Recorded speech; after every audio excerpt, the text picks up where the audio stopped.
Everyone, welcome to my channel. आज पूरा संसार दो वर्ग में बटा हुआ नज़र आ रहा है। एक है नास्तिक वर्ग और दूसरा है आस्तिक वर्ग। क्यों मैं ये कह रही हूँ, अब एग्जाम्पल के साथ आपको समझाऊंगी और तब मेरे आज के वीडियो का टॉपिक भी आपको समझ में आ जाएगा। आज रियल चीज़ यदि हम खोज कर रहे हैं रियलिटी की, कोसों दूर है हमारी नज़रों से, क्योंकि झूठ का आवरण जो सत्य के ऊपर चढ़ गया है, उसमें जो असली चीज़ है, असलियत है, चाहे वो इंसान हो या कोई वस्तु, लेकिन वो कहीं ना कहीं इतने गहरे छिप गई है कि लोगों को रियलिटी का पता चलता ही नहीं है। और इसलिए आज की दुनिया में क्राइम लगातार बढ़ते चले जा रहे हैं। इसलिए आज की दुनिया में पाप का लेवल भी लगातार बढ़ता चला जा रहा है, क्योंकि जब तक इंसान की समझ में वो बात आती है कि वास्तव में सत्य क्या था, जिस झूठ को वो समझ रहा था सत्य, वो तो सत्य था ही नहीं, तब तक देर बहुत हो चुकी होती है। नास्तिक क्या कहते हैं? भगवान है ही नहीं, ईश्वर नाम की कोई चीज़ ही नहीं है।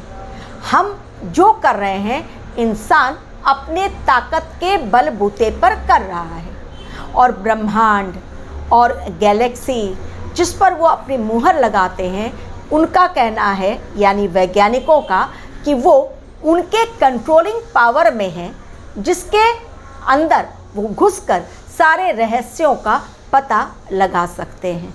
जबकि आसमान में सफ़ेद बादल जब हमें दिखलाई पड़ते हैं तो हम उन्हें बादल कहते हैं। वास्तव में उसकी सत्यता क्या होती है? वो होता है पानी। यदि आप दूर से दिख रहे बादल को बहुत ऊंचाई पर जाकर टच करना चाहें तो क्या बादल आपके हाथों में आता है? नहीं, आपको सिर्फ एहसास होगा, ठंडा पानी जैसा कुछ ठंडक लगेगी आपके हाथों में।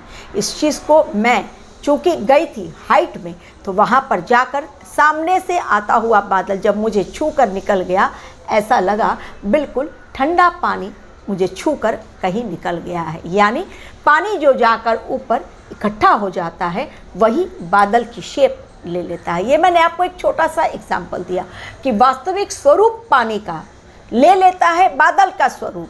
पानी दिखलाई नहीं पड़ता और बादल लोगों की आंखों के सामने है, उसका स्वरूप बदल चुका है। पानी जिस पॉट में आप रखें, नदी में अलग, ग्लास में अलग उसका स्वरूप, मटके में रखेंगे तो उसी के अंदर आ जाएगा। कलरलेस रहता है, यानी उसका कोई भी रंग नहीं रहता, लेकिन यदि उसमें आप कलर मिक्स कर दें तो उसी तरह का पानी दिखलाई पड़ने लगेगा। नास्तिक कहते हैं भगवान नहीं है, कहीं पर भी कोई कंट्रोलिंग पावर किसी के हाथ में नहीं है, सब गलत बातें हैं, जो कुछ है इंसान आज कर रहा है। वहीं दूसरा ग्रुप जो आस्तिक होते हैं वो भगवान पर अथाह विश्वास रखते हैं और उनकी समझ में कहीं ना कहीं इस दुनिया को चलाने वाली एक ऐसी शक्ति है जो किसी भी रूप में हर पल हर जगह रहती है मौजूद, और उसी के इशारे पर पूरी कंट्रोलिंग पावर, चूँकि उस ईश्वरीय ताकत के अंडर में है, इसलिए उसी के इशारे पर पूरी दुनिया में सारे कार्य हो रहे हैं, भले वो गलत हो या सही हो। अब आप कहेंगे अगर पूरी दुनिया को ईश्वर चला रहे हैं तो गलत कार्य क्यों हो रहे हैं? इसका जवाब ये है, गलत कार्य इंसान अपने कर्म कर रहा है।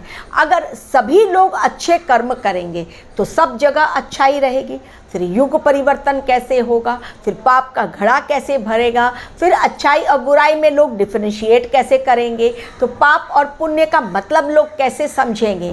क्योंकि यदि सुख ही सुख, यदि सब कुछ अच्छा, तो फिर तो हर युग परिवर्तन की ज़रूरत ही नहीं, सतयुग ही कंटिन्यू चलता रहे। नहीं, लोगों को अनुभवी बनाना है, हर युग में परिवर्तन करके लोगों को एक स्टेज से दूसरे स्टेज में लेकर जाना है, समझाना है उन्हें कि वास्तव में युग परिवर्तन क्यों होना ज़रूरी है, वास्तव में उनको इंडिपेंडेंट क्यों होना चाहिए, वास्तव में उनकी सोच कैसे होनी चाहिए, वास्तव में क्राइम और करप्शन से अपने आप को हम अलर्ट मोड में कैसे रख सकते हैं, वास्तव में अपराध क्या होता है, वास्तव में स्ट्रगल किसे कहते हैं। क्योंकि सब कुछ पकी पकाई खीर यदि हर इंसान के हाथ में आ जाए और सारी पावर यदि उसके हाथ में दे दी जाए, तो कभी भी दुख उसके हाथ में रहेगा नहीं, तो कभी भी वो स्ट्रगल करना सीखेगा नहीं। फिर दुनिया भगवान ही चलाते रहेंगे, फिर इंसान का दुनिया में आने का क्या काम।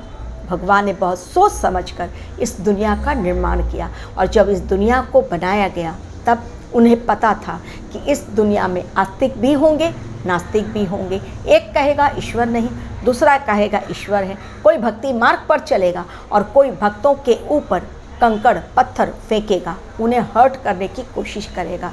लेकिन दुनिया में आए हुए विष्णु भगवान नारायण स्वरूप कल्कि अवतार सिर्फ नास्तिक और आस्तिक के बीच में हैं इकलौते वो वास्तविक, जिनका ना कभी बदला है उनका स्वरूप। क्योंकि नारायण रूपी आत्मा हर युग में जब जब वो मानव अवतार में आए, वही नारायण रूपी आत्मा उनके शरीर में रही। भले वो राम रहें, भले वो कृष्ण हो, भले वो कल्कि हो, भले वो नरसिंह अवतार हो, भले वो वामन हो, लेकिन हम हमेशा उनके अंदर नारायण की एनर्जी, नारायण रूपी आत्मा, साक्षात परमात्मा उनके अंदर। और जब साक्षात परमात्मा मानव शरीर में इस दुनिया में आए हैं, तो वो न असली न नकली, न पाप न पुण्य, न अच्छा न बुरा, इन सब चीज़ों से परे, न नास्तिक न आस्तिक, न किसी को फेवर देने वाले, पक्षपात करने वाले, न किसी का विरोध करने वाले, केवल अधर्म, पाप, बुराई, अत्याचार, इसका अगेंस्ट विरोध। और जिन लोगों ने इसको सपोर्ट किया उन्हें सही अकल देना, सही राह पर लेकर आना।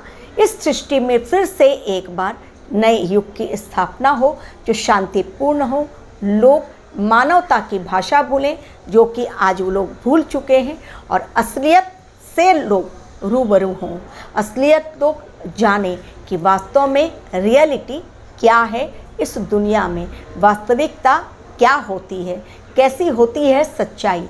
इस बात को जिन लोगों ने समझा, जाना, उनका सफ़र इस मैटेरियलिस्टिक वर्ल्ड से अलग हटकर कुछ अलग ही दुनिया में वो सिर्फ जीते हैं। क्योंकि उन्हें पैसों का मोह नहीं, लालच उनके अंदर नहीं रहता है, अहंकार नहीं रहता है, स्वार्थ नहीं रहता है, दूसरों से बदला लेने की भावना भी नहीं रहती है। और वो इंसान रियल में एक सच्चा इंसान रहता है जो मानवता की भाषा न सिर्फ बोलना जानता है बल्कि दूसरों को भी प्रेरित करता है कि वो मनुष्यता की राह पर आगे चलें। तो न नास्तिक न आस्तिक, कल्कि अवतार केवल हैं कलयुग में वास्तविक। क्योंकि आज इंसान के रियलिटी को जान पाना, आज वस्तुओं के रियलिटी को चेक कर पाना आसान नहीं है। आज इंसान पग पग पर धोखा खा जा रहा है और अपने चेहरे पर झूठ का वो पर्दा डाले हुए है कि अंदर की असलियत जब तक पता चलती है तब तक बहुत कुछ खत्म हो चुका होता है। Thank you very much for watching my video.